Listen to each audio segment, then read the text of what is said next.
Hello, Barbara Ann Mojica, aka Little Miss History, and I'm with you for another session of the 2-Minute Teacher, how to set up a mini lesson in just a couple of minutes. Today's lesson is how to write a check, a practical life skill that all children will need to learn. And you might want to introduce this to the child by using a template that you can get from the internet. You can find on the internet under CLIPART and blank checks, something similar to this one. Or you may want to use a check of your own in order to make it a little bit more personal. Now, what we want to do is to show the child how to fill in the check and to identify the parts of a check.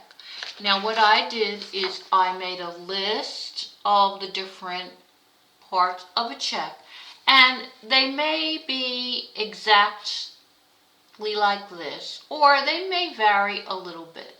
But let's take the CLIPART template that I used, and if you look at it again, you will notice that on the very top there is a number. So every check has a number so that you can identify the checks and keep track of them in sequence.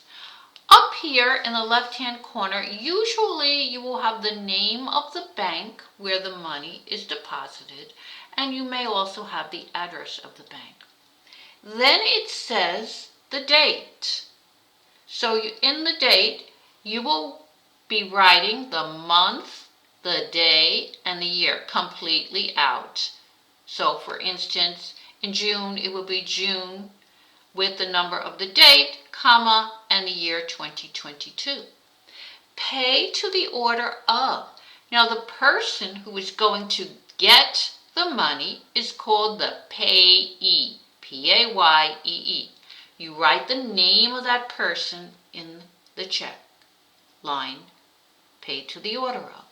Then there's another box, and that box is for the amount. You write the amount of the check in dollars and cents. So you must write out the number of dollars, decimal point, and then the number of cents. On the next line, you're going to be writing in words the amount of money. So $50 would be written $50 and 00 cents.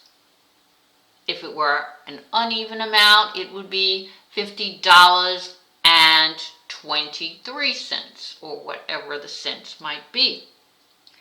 Underneath that, you have a line here on the lower left that says memo. So you can write the reason for writing the check, like pay electric bill or car payment, whatever the reason for writing this check. And over here on the right, you have the line that is for the signature. So the last thing you do is sign the check. Now the person who signs the check and is paying the money out of his account is called the payor, P-A-Y-O-R. Last thing you have are a whole series of numbers down at the bottom. The first series of numbers is what's called the routing number. That shows the bank exactly where the money is going.